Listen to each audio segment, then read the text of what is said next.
Hello viewers, this is Algo Bangla 29। আজকে আমরা statistics প্লেলিস্টে আরো একটা নতুন ভিডিও নিয়ে আসছি। এর ফার্স্ট ভিডিওতে আমরা দেখছিলাম যে কিভাবে মোমেন্ট জেনারেটিং ফাংশন এর হেল্প নিয়ে আমরা কাই স্কয়ার ডিস্ট্রিবিউশনের পিডিএফটা বের করতে পারি। আজকে আমরা দেখবো কাই স্কয়ার ডিস্ট্রিবিউশনের পিডিএফ এর হেল্প নিয়ে কিভাবে মোমেন্ট জেনারেটিং ফাংশনটা বের করতে পারি। পরীক্ষার প্রশ্নে যেভাবে আসতে পারে যে find moment generating function of chi square distribution, অর্থাৎ কাই স্কয়ার ডিস্ট্রিবিউশনের মোমেন্ট জেনারেটিং ফাংশনটা আমাদের বের করতে হবে। কিসের হেল্প নিয়ে এটা আমরা বের করব? অবশ্যই কাই স্কয়ার ডিস্ট্রিবিউশনের যে পিডিএফটা আছে n ডিগ্রিজ অফ ফ্রিডমের জন্য সেটা হেল্প নেয়। তাহলে সেটার ফর্মুলাটা আমরা অবশ্যই জানি যে f of chi square equal to 1/2 to the power n/2 gamma n/2 chi square n/2 -1 e to the power minus chi square divided by 2, এবং কাই স্কয়ারের লিমিটটা হবে কত? 0 থেকে ইনফিনিটি পর্যন্ত। ওকে, এগুলো আমরা আগে থেকে জানি। আগের যতগুলো ফর্মুলা দেখছি সেই সব ফর্মুলাগুলো দিয়ে আমরা এই কাই স্কয়ার ডিস্ট্রিবিউশনের মোমেন্ট জেনারেটিং ফাংশনটা বের করতে পারবো। ওকে, নতুন কোনো ফর্মুলা আমাদের আর জানা লাগবে না। এখন কাই স্কয়ার মোমেন্ট জেনারেটিং ফাংশনের যে ফর্মুলাটা ছিল, যে কোনো কিছু যদি আমরা মোমেন্ট জেনারেটিং ফাংশনটা বের করতে চাই তাহলে সেটার ফর্মুলাটা কি ছিল? m of x T equal to E to the power T X. তাহলে যদি কাই স্কয়ার হয় তাহলে জাস্ট এক্স এর জায়গায় হবে স্কয়ার, কাই স্কয়ার আর কি। ঠিক আছে, তাহলে মোমেন্ট জেনারেটিং ফাংশন এটা। ওকে, তাহলে ই এর আবার সূত্র আমরা কি পড়ছিলাম? ই এর সূত্রটা আমরা পড়ছি, অবশ্যই আপনাদের অবশ্যই জানার কথা, যে ই অফ এক্স মানে ইন্টিগ্রেশন 0 থেকে ইনফিনিটি, ব্র্যাকেটের মধ্যে যেটা থাকবে সেটা হবে সামনে এক্স, এবং এফ অফ এই ব্র্যাকেটের মধ্যে যেটা থাকবে সেটা হবে এফ এর এই জায়গায় এক্স, তারপর ডিএক্স।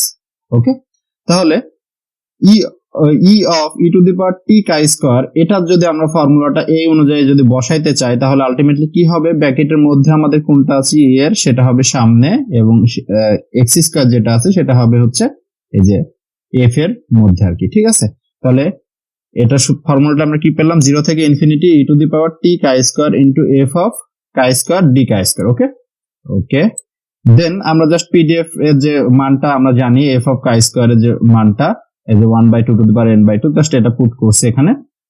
এটা কিসের সাহায্যে আমাদের ইন্টিগ্রেশন করা হচ্ছে? কাই স্কয়ারের সাহায্যে। তাহলে কাই স্কয়ার বাদে যে পার্থক্য আছে সেটা, যেটাতে কোনো কাই স্কয়ার না, এটা কি হবে? সামনে চলে আসবে এবং বাকি অংশটুকু থাকবে অ্যাজ ইট ইজ। এখানে কাই স্কয়ার আছে একটা, কাই স্কয়ার যা ছিল তাই আছে আমাদের, এবং ই এখানে দেখতে পাচ্ছি দুইটা ই আছে, তাহলে তাদের বেজ সমান। বেজ যদি সেম থাকে তাহলে কি হবে? পাওয়ার গুলো আলটিমেটলি যোগ হবে। তাহলে পাওয়ার যোগ হয়ে কেমন হবে? ই টু দি পাওয়ার, যদি এইটা আগে লিখি, e to the power minus chi square divided by 2 plus এটা হবে নাকি যে টি কাই স্কয়ার। এখান থেকে যদি আমরা কাই স্কয়ার ডিভাইডেড বাই 2 এটা যদি কমন নিই তাহলে আলটিমেটলি কি থাকবে? Minus chi square divided by 2 common নিলে 1 মাইনাস 2t থাকে। তাহলে সেটা একবারে লেখা হয়েছে chi square divided by 2 into 1 minus 2t into chi square n/2। Okay, তাহলে এইটা আবার একটা ফর্মুলা নির্দেশ করছে এই অংশটুকু। এটা কিসের ফর্মুলা? এই ফর্মুলাটা আমরা আগে অনেকবার দেখে আসছি, আমি আরেকবার লিখে দিচ্ছি এই ফর্মুলাটা, যে 0 থেকে infinity x to the power n-1 into e to the power minus a x, এটার ফর্মুলা হচ্ছে gamma n divided by a to the power n। তাহলে এই ফর্মুলা অনুযায়ী বসানো হয়েছে যে তাহলে n আলটিমেটলি কি?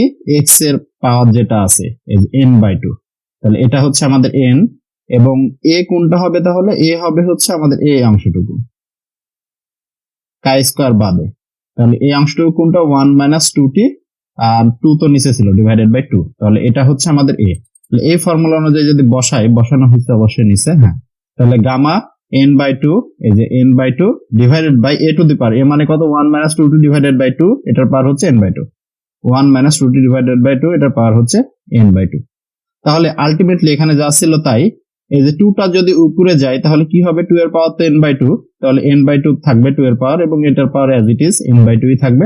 তাহলে উপরে এই অংশ এবং এই অংশ কাটা যাচ্ছে, যে গামা n/2 ভাই বিদায়, 2 to the power n/2, 2 to the power n/2, এটা ভাই বিদায়। তাহলে আলটিমেটলি কি থাকে? 1 divided by 1 minus 2t into 2 to the power n/2। তাহলে এটা যদি আমরা আলটিমেটলি এই যে এই লাইনটা থাকে, এটা উপরে নিয়ে গেলে কি হবে? মাইনাস হবে 1 মাইনাস 2t মাইনাস n/2। তাহলে এটাই আলটিমেটলি হচ্ছে কাই স্কয়ার ডিস্ট্রিবিউশনের মোমেন্ট জেনারেটিং ফাংশন। এটা আপনাদের একটু মুখস্থ করে নিতে হবে, কারণ এটা প্রপার্টিজ এর মধ্যে আমাদের লেখা লাগবে যে কাই স্কয়ার ডিস্ট্রিবিউশনের মিন কত, ভেরিয়েন্স কত, MGF কত, অর্থাৎ মোমেন্ট জেনারেটিং ফাংশনের মানটা কত। তাহলে আগে কিন্তু আমরা দেখছি কাই স্কয়ার ডিস্ট্রিবিউশনের মিন হচ্ছে n, ভেরিয়েন্স হচ্ছে 2n, এবং মোমেন্ট জেনারেটিং ফাংশন কত 1 - 2t পাওয়ার -n/2। এগুলো সব কিন্তু আমাদের প্রপার্টিজ যদি লিখতে বলে এগুলো আমাদের লেখা লাগবে। This is the moment generating function of chi square distribution. আশা করি বুঝতে পারছেন। তারপরে যদি কারো কোনো জায়গায় বুঝতে অসুবিধা হয় অবশ্যই কমেন্ট করে জানাবেন। ধন্যবাদ সবাইকে। This is algo Bangla 29। ধন্যবাদ।